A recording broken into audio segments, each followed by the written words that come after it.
지금 보시는 거는 아이폰 6 모델이거든요. 옛날 모델이죠. 6. 아이폰 6인데 이게 문제가 뭐가 있냐면요. 메모리 용량이 모자라요. 옛날에는 16기가만 있어도 뭐 쓰는데 그렇게 지장이 없었는데 요즘 뭐 업데이트하고 뭐 하고 하면 이제 용량이 너무 적다 보니까, 근데 실질적으로 지금 이렇게 보면 16기가지만 실질적으로는 16기가가 아니고 12기가 밖에는 사용을 못해요. 얘네가 16기가라고 해서 판매는 하지만 실질적으로는 12기가인데 12기가에서 또 소프트웨어 뭐 이런 기본적인 뭐 프로그램을 사용을 하게 되면 이제 사용 가능 공간이 6기가 밖에 안 돼요. 그러면 뭐 사진 찍고 영상 조금 찍고 뭐 음악 넣고 이렇게 되면 사용을 못 하는 거죠. 사용을 하고 싶어서. 그래서 아이폰 6 같은 경우는 아마 64기가가 있을 거예요. 64기가가 뭐 32기가 64기가 최고 용량이 이제 그렇게 되는 거죠. 근데 이제 그것도 이제 용량이 좀 모자라서, 그래서 오늘 보여드릴 건 뭐냐면 여기 메인보드를 하나 준비했는데 이게 128기가로 강제로 업데이트 한 거거든요. 강제로 보면 요 뒤에 도장으로 찍어 놨는데 128기가라고 128기가로 이제 메모리를 업데이트를 한 거예요.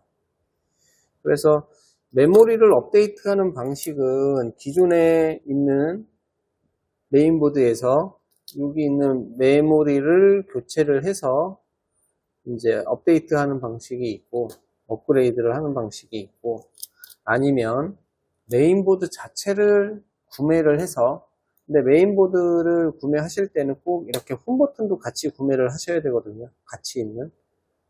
왜냐면 지문 인식이 돼야 되니까. 그래서 지문 인식은 1대1이에요. 홈 버튼 하나에 그 다음 메인보드 하나. 그래서 동일한 코드여야지만 지문 버튼이 되기 때문에, 그래서 뭐 교체는 간단해요. 간단하고, 저희가 지금 생각하는 거는 이제 업데이트 되어 있는 메인보드를 판매를 하고, 그 다음에 기존에 있는 메인보드는 회수해서 저희가 이제 보상해주는 방식으로 지금 하려고는 생각하는데, 근데 이 메인보드가 반납을 하실 때 이상이 없어야 돼요. 아무런 이상이. 뭐 과전압이 안 생기고 뭐 와이파이나 블루투스 기능상의 문제가 없을 시에는 보상이 되지만, 문제가 있다 그러면 보상 자체가 안 돼요. 뭐 그렇게 해서 업데이트를 하는 방식도 있고, 아니면 기존에 있는 메인보드를 갖다가 이제 교체를 하는 방식도 있고, 이제 그렇죠. 그래서 오늘은 요 메인보드 교체하는 거를 보여드리고, 제가 128이라고 했으니까 이게 128이 맞는지 한번 또 보고요. 공구는 뭐 보통 뭐 항상 얘기하듯이 기본적인 공구는 갖고 계셔야 되고요. 아마 제 영상 중에 분해 조립하는 영상이 있으니까 그거를 참고하시면 될 것 같아요. 지금은 이제 메인보드를 구매했을 경우 128짜리 이제 업데이트가 된 제품으로 이제 구매했을 때 이제 교체하는 거를 좀 보여드릴게요. 그리고 영상에 대한 뭐 정확한 분해 영상은 제 유튜브에 보시면 자세하게 설명해 놓은 게 있으니까 그거를 보시고 보셔서 참고해 주시면 될 것 같아요. 이거는 그냥 메인보드 교체하는 거라 그냥 조금 빠르게 진행을 하겠습니다.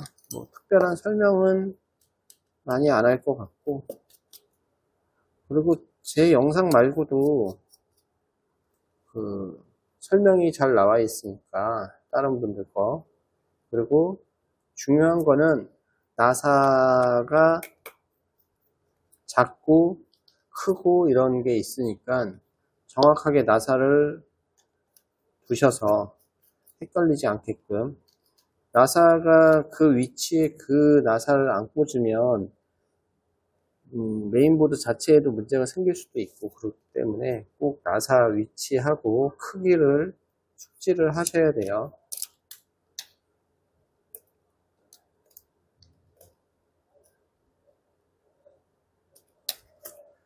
이렇게 해서 우선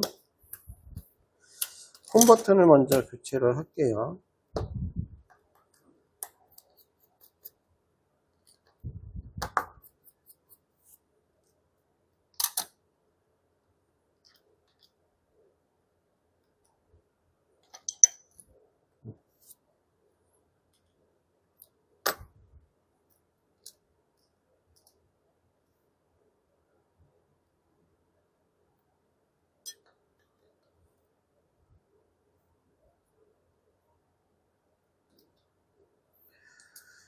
제가 원래 갤럭시만 쓰다가 처음 아이폰 쓴 게, 처음으로 아이폰을 사용한 게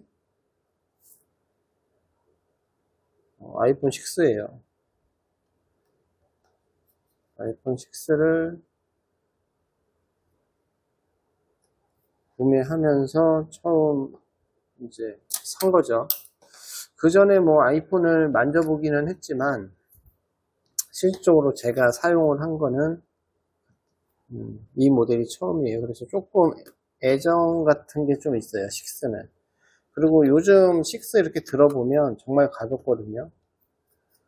정말 가볍고, 그런데 뭐 얘기했듯이 메모리 용량이 너무 적다 보니까, 사실 저는 한 64기가 정도만 돼도 쓰는 데는 지장이 없기는 한데, 그래도 용량이 크면 좋으니까 좀 큰 거로 해서 사용을 하려고 하는데, 실질적으로는 소장용으로도 갖고 있을까라는 생각도 좀 있어요.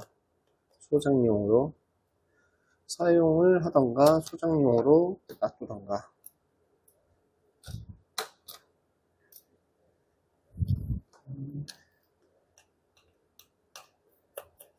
그리고 한참 동안 안 썼기 때문에 이제 아이폰 6로 사용을 했을 때 어플이나 이런 게 어디까지 지원이 되는지 잘 모르겠어요. 그래서 그것도 좀 확인을 해 보고 싶고 해서 이번에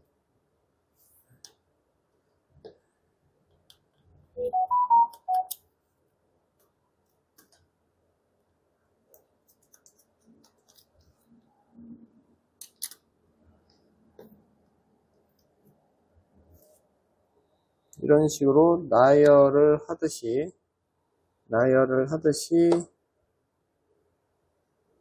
놓으면은 되죠. 이렇게. 이제 거의 다 뜯었거든요.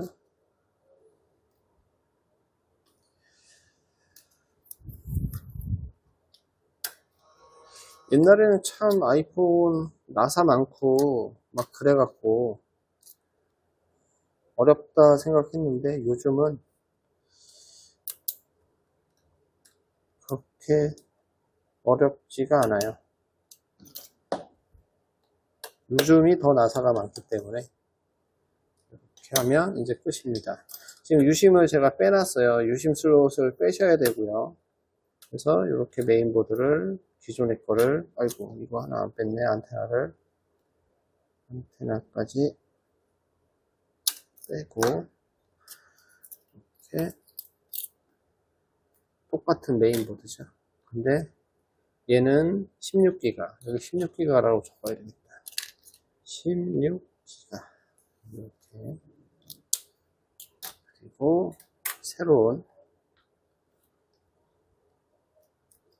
64기가짜리, 아니 128기가짜리를 이렇게 넣어서 이제 역순으로 이제 다시 조립을 하면 되죠. 잠시만요.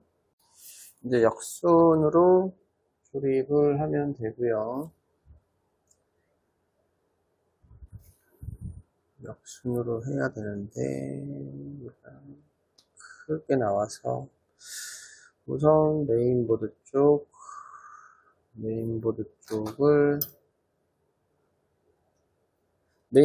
하기 전에 커넥터를 먼저 꽂을게요. 카메라 커넥터를 꽂고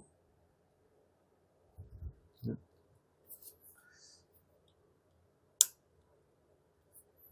다음에 볼륨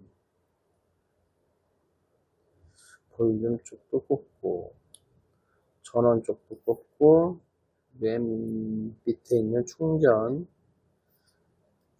관련된 PCB도 꽂고 안테나 요 안테나 꽂는 게 조금 까다롭기는 하거든요. 처음 하시면 요 안테나 꽂는 게 좀 어려워요. 안테나 꽂고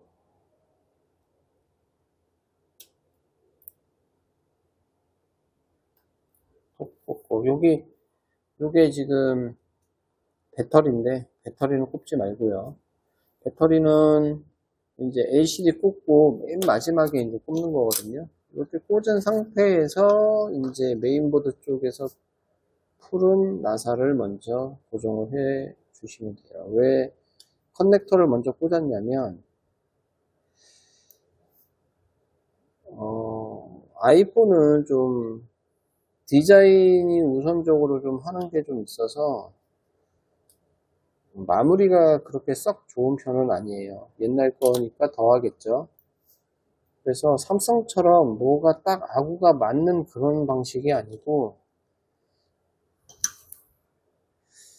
뭐라고 해야 되나, 약간은 비하는 아니지만 약간 조금 어설픈 면이 있어요, 아이폰이. 그래서 나사를 꽉 꽂을 수도 없어요. 얘네가 그냥 세게 돌리면 그냥 부러지고 깨지고 막 그러기 때문에. 그래서 이 자리를 잡기는 잡았는데 지금 메인보드를 놨으니까. 근데 이게 나사로 인해서 이게 고정이 되는 거지 삼성 거처럼 딱 놨을 때 그냥 딱 고정이 되는 건 아니거든요. 삼성 거 같은 경우는 고정을 하는 게 뭐 단자 같은 거를 맞닿게 하기 위해서 이제 나사로 조이는 거지 지금 메인보드 자체를 고정하기 위해서 아이폰처럼 그래서 나사를 쓰진 않거든요. 그래서 뭐 옛날에 뭐 맞는 말인지 모르겠지만 아이폰이 처음에 이제 아이폰을 만들 때 디자인을 중시하다 보니까 먼저 디자인을 만들고 그리고 나서 그 디자인 안에다가 이제 설계를 한 거죠. 그냥 막 꾸겨 넣은 거죠. 그냥 억지로. 왜? 디자인이 먼저니까. 디자인을 하고 그러고 나서 내부에 있는 부품이나 메인보드나 이런 거를 이제 설계를 했기 때문에 모양은 예쁘지만 내구성은 좀 약하다 뭐 이런 게 좀 있었거든요. 근데 어떻게 보면 이렇게 보면 그게 맞는 것 같기도 하고 그 말이. 그래서 뭐 막말로 아이폰은 돈이 좀 있어야 사용할 수 있는 거 아닌가요? 근데 수리비도 많이 들고 뭐 사설 수리가 없다 그러면 무조건 리퍼 받아야 되고 하는데 그럼 거의 기계값 나오고 하는 비용을 내야 되는데 근데 요즘 뭐 아이폰을 하도 많이 쓰시니까 다들 좀 뭐 초등학생들만 해도 뭐 신형 많이 갖고 다니더라고요. 근데 또 변한 게 요즘은 핸드폰 가격이 또 많이 올라갔고 예전에는 좀 쌌는데 요즘은 또 많이 비싸졌고 다시.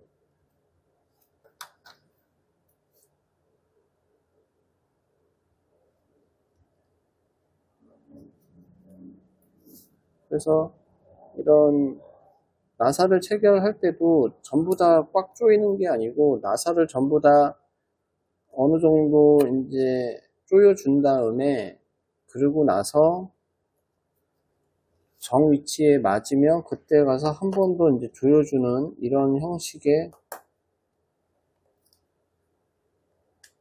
체결 방식을 해야 된다는 거죠.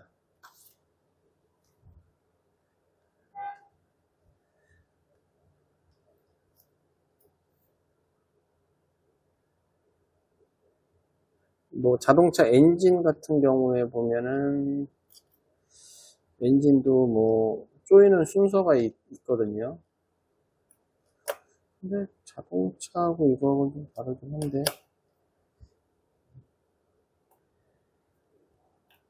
어쨌든 제가 다시 쓸 거라 비하하는 건 아니고 그렇다는 거죠. 그냥 그렇다는 거.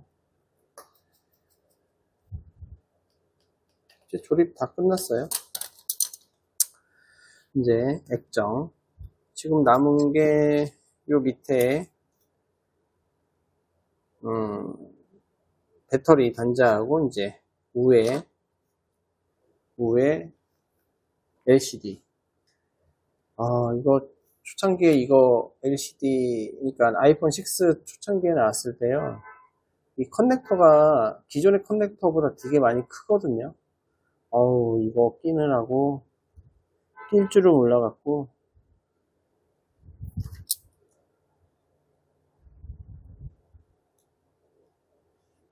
고생을 많이 했어요. 막 휘어지지, 뭐 조금 더 힘주고 꽂으면 부러지지.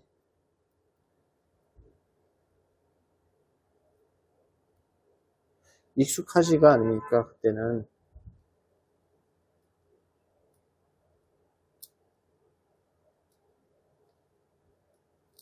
지금이야 뭐 이렇게 끼워서 하는 게 뭐 그렇게 어렵진 않았는데, 예전에 초창기에 나왔을 때는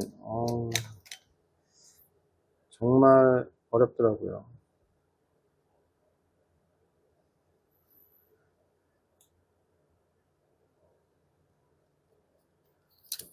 안 보이니까 이렇게 해서,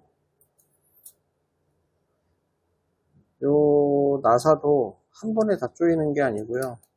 아까 얘기했듯이 그냥 어느 정도만 채워놓고 전체적으로 센터가 맞았을 때 그때 한 번 더 꽉 조여야 되거든요. 한 번에 되는 게 없어요.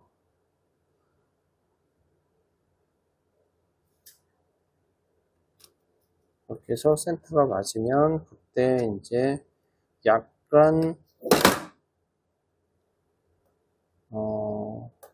돌렸을 때 꽉 조여서 느낌이야 라고 할 정도까지만 돌리시면 돼요. 더 돌리시면 이제 메인보드 쪽에 나사 홀 있는 데가 깨져요. 깨지면 헛돌거나 나사가 안 빠지거나 이제 그런 문제가 생깁니다. 이렇게 하고,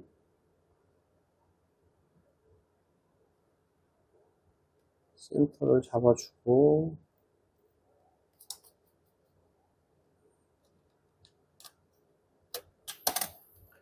그리고 위쪽으로 끼면서 꾹꾹꾹 눌러주면 끝. 그리고 별나사 두 개를, 얘는 방수가 안 돼요. 그러니까 어느 정도 방수는, 약간은 방수가 되기는 하는데 그냥 기본 생활 방수 같은 건 되는데, 요즘은 뭐 방진 방수라고 해갖고 테이프를 붙이잖아요, 액정이, 요즘 것들은. 근데 얘는 테이프를 붙이면 액정 자체에 또 나중에 뜰 때 문제가 생겨요. 그래서